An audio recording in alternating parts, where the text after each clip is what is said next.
공공건설공사의 공사기간 산정 기준에 대한 상세 해설 보고서예요. 네, 우리가 매일 지나는 달이나 살고 있는 아파트의 공사기간이 그냥 언제까지 끝내자 하는 식으로 정해진다고 생각하기 쉬운데요. 이 자료를 보면 그게 얼마나 정교한 과학과 법적 근거에 따라 체계적으로 계산되는지 알 수 있습니다. 그렇죠. 과거에 빨리빨리와 속도전 문화가 어떻게 위험천만한 안전사고와 부실 시공으로 이어졌는지, 그리고 왜 완전히 새로운 기준이 필요했는지 그 배경부터 한번 제대로 짚어보죠. 네, 이 기준의 가장 핵심적인 변화는요. 공사기간을 계산하는 방식이 역산에서 적산으로 바뀌었다는 점이에요. 역산에서 적산으로요? 과거에는 준공 목표일, 그러니까 이날까지 무조건 끝내라는 날짜를 정해놓고 모든 공정을 거꾸로 끼워 맞추는 방식이었어요.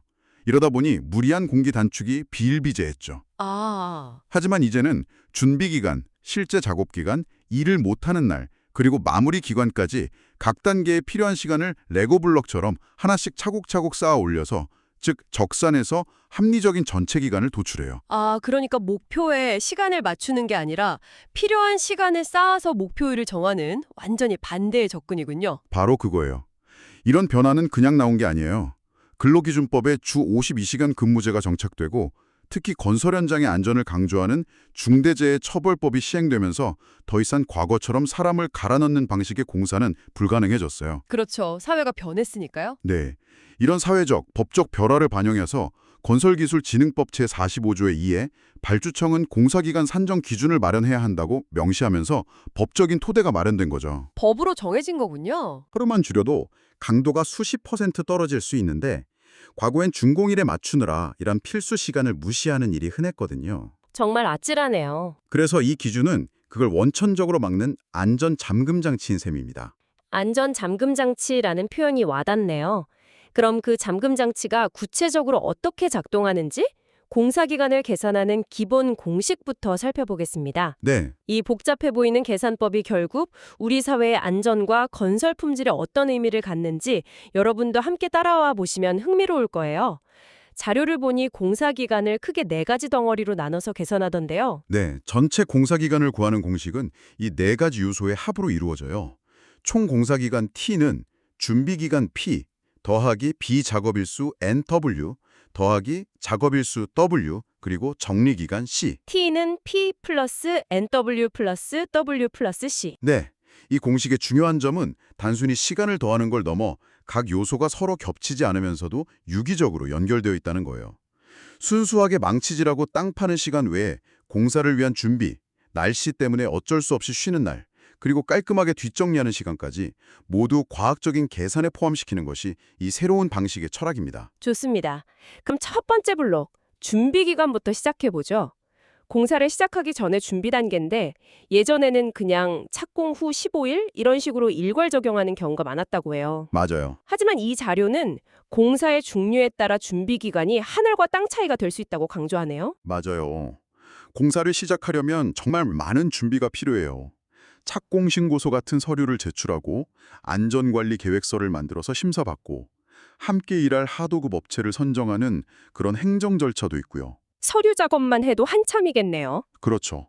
동시에 현장에서는 사무실 컨테이너를 놓고 안전을 위해 가설 울타리를 치고 수많은 자재와 장비를 언제 어떻게 들여올지 계획을 짜야 하죠. 이 기간이 부족하면 첫 단초부터 잘못 끼워져서 전체 공정이 줄줄이 엉키고 결국엔 이게 전체 공사 지연의 주범이 되기도 합니다. 자료에 나온 시설 물별 표준 준비기간 예시가 정말 흥미로운데요. 공동주택, 그러니까 아파트는 30일인데 강교 가설 공사는 90일로 무려 3배나 길어요. 아니, 실제 다래를 놓기도 전에 석 달 동안 준비만 한다는 말씀이신가요? 네, 그렇게 이해하시면 됩니다. 도대체 현장에서는 무슨 일이 벌어지길 그렇게 오래 걸리는 거죠? 자재 주문하고 땅 파는 것 말고 또 다른 복잡한 과정이 있나 보네요. 아주 정확한 지적이세요.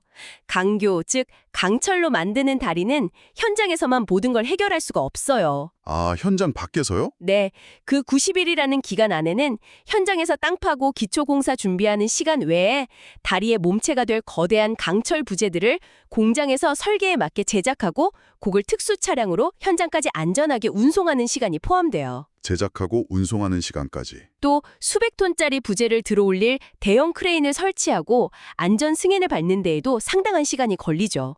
이런 것들은 물리적으로 단축이 불가능한 선행 공정들이에요. 그렇군요. PC교량 공사의 준비 기간이 70일로 긴 것도 콘크리트 부재를 미리 만들 제작장을 확보하고 양생하는 별도의 기간이 필요하기 때문입니다.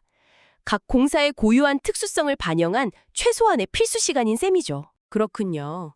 현장 밖에서 일어나는 일까지 모두 고려해야 하니 그렇게 길어지는 거였네요. 자, 이제 현장 준비 계획은 세웠다고 칩시다. 하지만 하늘이 도와주지 않으면 아무 소용없겠죠. 그렇죠. 예측 불가능한 날씨나 갑작스러운 휴일 같은 변수는 어떻게 계획에 반영하나요? 설마 운에 맡긴다는? 아니겠죠? 절대 아니죠. 바로 이 부분이 공사기간 산정의 과학성에 빛을 발하는 지점입니다. 바로 두 번째 요소인 비작업 일수인데요. 비작업 일수?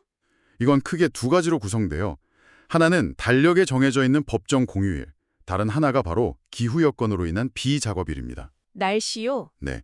핵심은 주목구구가 아니라 공사 현장에 위치한 지역의 최근 10년치 기상 데이터를 활용해서 통계적으로 접근한다는 점이에요. 10년치 데이터요.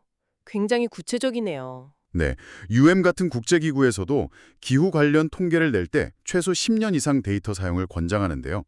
그래야 특정 해의 이상기후 같은 극단적인 값에 상쇄하고 그 지역의 평균적인 기후 패턴, 즉 대표성을 확보할 수 있기 때문이에요. 아하. 예를 들어 지난 10년간 8월에 평균적으로 비가 며칠 왔는지, 바람이 강하게 분 날은 며칠이었는지를 데이터로 뽑아서 계산에 넣는 거죠. 듣고 보니 합리적이네요. 구체적으로 어떤 기상 조건에서 작업이 중단되는지도 기준이 있나요? 예를 들어 비가 많이 온다는 건 사람마다 느낌이 다를 수 있잖아요. 물론입니다. 아주 명확한 임계값이 정해져 있어요. 자료를 보면 순간 풍속이 초속 10m를 넘으면 타워 크레인 설치나 해체 작업이 금지되고, 초속 15m를 넘으면 운행 자체가 중단돼요. 아, 숫자로 딱 정해져 있군요. 네. 특히 중요한 변화가 2024년 12월에 개정된 콘크리트 표준 시방서인데, 비 오는 날에는 원칙적으로 콘크리트 타설을 금지한다고 아예 못을 박았어요. 부실 시공을 막기 위해서겠네요. 그렇죠. 시간당 강우량 3mm 이상이거나 일평균 디온이 4도씨 이하로 떨어져서 동해 위험이 있을 때도 마찬가지고요. 이런 명확한 기준이 있으니 현장에서 작업 여부를 두고 다툴 일이 없어지는 거죠. 그렇군요. 그런데 문득 궁금한 게 생겼어요. 일요일은 법정 공휴일이라 원래 쉬는 날인데 그날 마침 태풍이 와서 비바람이 몰아쳤다고 해보죠. 이런 비 오는 일요일 같은 날은 어떻게 처리하나요? 아, 네. 공휴일로도 세고 기상 악화일로도 세서 이틀을 쉬는 걸로 계산하면 안 될 텐데요. 정확해요. 그래서 중복일수라는 개념을 사용해서 그 문제를 해결합니다. 중복일수요? 이게 왜 중요하냐면 그냥 악천후일과 공휴일을 더해버리면 방금 말씀하신 비 오는 일요일처럼 어차피 일 안 하는 날을 두 번 빼게 되는 통계적 오류가 생기거든요. 아하. 그래서 확률적인 보정을 해주는 거예요. 공식은 월별 중복일수는 기후 비작업일수 곱하기 법정 공휴일수, 이걸 해당 월의 총일수로 나눠주는 겁니다. 네. 예를 들어 1월은 31일까지 있잖아요. 이달에 기상악화로 일 못할 날이 7일로 예상되고 공휴일이 5일이라고 가정해보죠.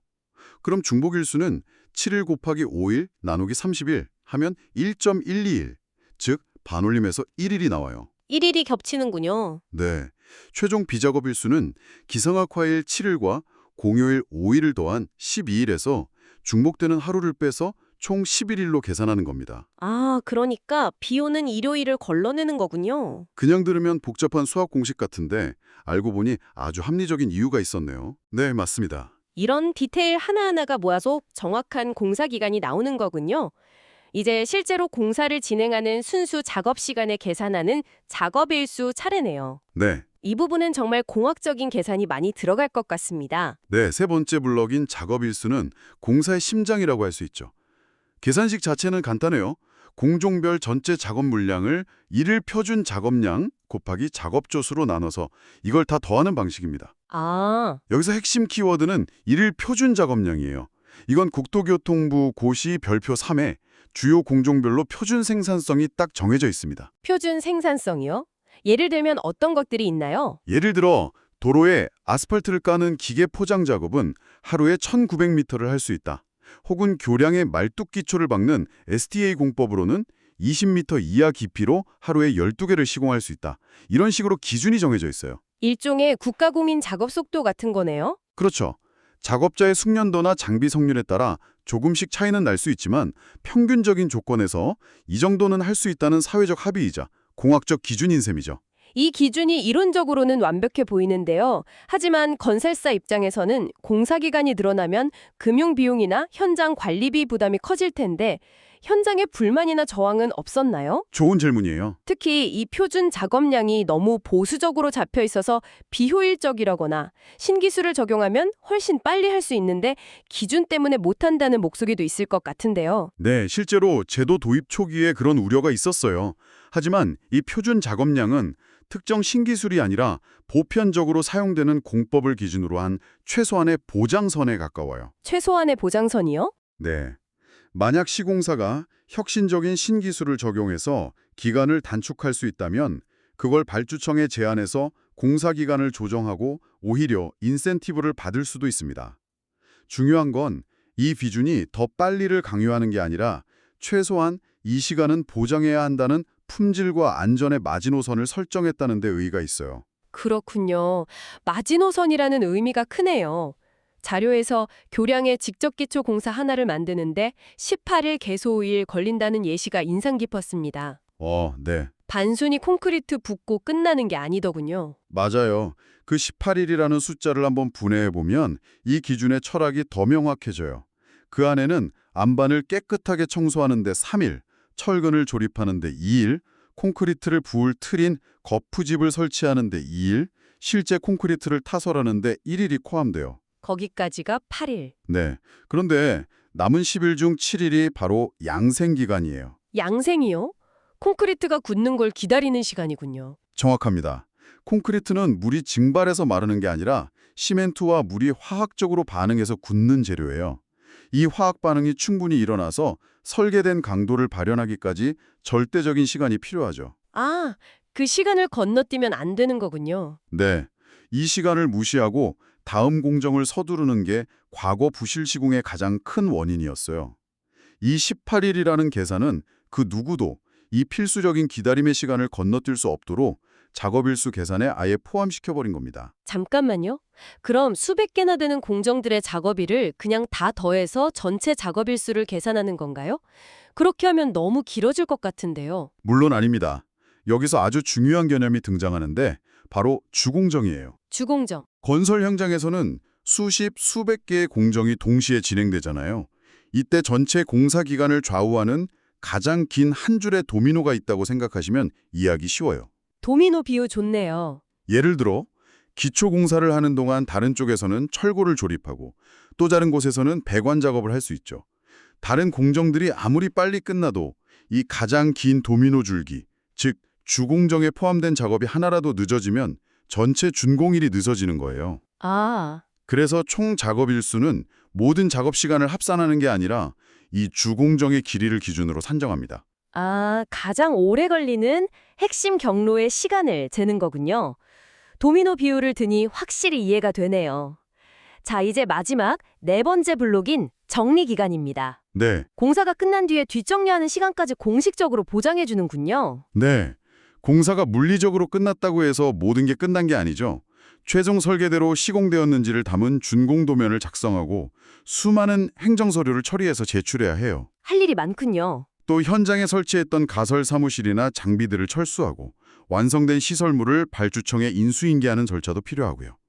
보통 준공 전 1개월 범위 내에서 이런 정리기간을 산정하지만 복잡한 시운전이 필요한 대규모 플랜트 공사 같은 경우는 그 이상으로 책정할 수도 있습니다. 이렇게 과학적으로 준비, 비작업, 작업, 정리기간을 모두 합산해서 공사기간이 나왔다고 칩시다. 그런데 발주청, 즉 정부나 공공기관에서 예산이 부족하니 혹은 정치적인 이유로 다음 선거 전까지 끝내야 하니 기간을 줄여라 하고 압박하면 소용없는 건 아닌가요? 네. 이 기준이 현장에서 제대로 지켜지도록 하는 제도적 장치가 궁금해지네요. 그 문제를 막기 위한 안전장치가 마련되어 있어요. 총 공사비가 100억 원 이상인 공사는 이렇게 산정된 공사기간이 정말 적정한지를 외부 전문가들이 참여하는 공사기간 산정 적정성 심의를 의무적으로 받아야 합니다. 심의를 받아야 하는군요. 네, 발주청의 담당자가 자의적으로 기간을 줄이거나 늘리지 못하게 제도적으로 막아놓은 거죠. 100억 원 이상 공사에만 의무화되어 있다면 그 미만 규모의 공사에서는 여전히 관행적인 기간 산정이 이뤄질 위험은 없나요? 이 기준이 현장에서 완전히 뿌리내리려면 어떤 보완이 필요할까요? 굉장히 현실적인 지적이에요. 현재로서는 100억 미만 공사는 권고 사항이라 아직 과도기에 있다고 볼 수 있어요. 하지만 대형 공사에서 이런 합리적인 기준이 성공적으로 정착되면 그 문화가 점차 중소규모 공사로까지 확산될 거라고 기대하고 있습니다. 그렇군요. 또 중요한 장치가 하나 더 있어요. 태풍이나 기록적인 폭우 같은 자연재해 혹은 용지 보상이 늦어지거나 갑작스러운 설계 변경처럼 시공사가 예측할 수 없었던 이유로 공사가 지연될 경우 그 기간을 정식으로 연장받을 수 있어요. 아, 기간 연장이 가능하군요. 네. 심지어 공사가 멈춘 동안에도 현장 사무실 유지비나 인건비 같은 간접비가 발생하는데 그 비용까지 보상받을 수 있도록 법적 근거가 명확하게 규정되어 있습니다. 과거에는 이런 걸 시공사가 다 떠안아야 했거든요. 오늘 이야기를 나눠보니 공공건설공사의 공사기간 산정이 단순히 숫자를 개선하는 기술적인 문제를 넘어섰다는 생각이 드네요. 그렇죠. 주먹구구식 관행에서 벗어나 법과 데이터에 기반한 정교한 시스템으로 진화했다는 사실을 확인했습니다. 준비, 비작업, 작업, 정리라는 4단계의 과학적 적산 방식은 말씀하신 대로 건설 현장의 안전과 품질을 한 단계 끌어올리고 발주청과 시공사 간의 불필요한 분쟁을 줄이는 아주 긍정적인 효과를 가져오고 있는 것 같습니다. 맞습니다. 물론 아직 과제도 남아있어요. 드론이나 3D 프린팅 같은 신기술이 계속 나오는데 여기에 맞는 표준 작업량 데이터를 지속적으로 업데이트해야 하고요. 아, 기술 발전에 맞춰서 기준도 계속 바뀌어야겠네요. 네, 기후변화로 인해 국지성 호우처럼 특정 지역에만 나타나는 기상현상을 어떻게 더 정밀하게 반영할 것인가 하는 고민도 계속해야 합니다. 하지만 중요한 것은 이제 우리 사회가 합리적인 공사기간을 보장하는 것이 결국 모두에게 이익이 된다는 공감대를 형성하기 시작했다는 점입니다. 이 공사기간 산정 기준의 정착은 단순히 시간을 계산하는 기술의 발전을 넘어 우리 사회가 빠른 건설의 시대를 지나 바른 건설의 시대로 나아가고 있음을 보여주는 중요한 이정표라고 생각됩니다. 오늘 저희가 살펴본 이 기준들이 건설 산업에 종사하는 분들의 인권과 안전을 지키고 우리가 사용하는 사회 기반 시설의 품질과 공정성을 바로 세우는 핵심적인 척도로서 앞으로 어떻게 더 발전해 나갈지 꾸준히 지켜볼 필요가 있겠습니다.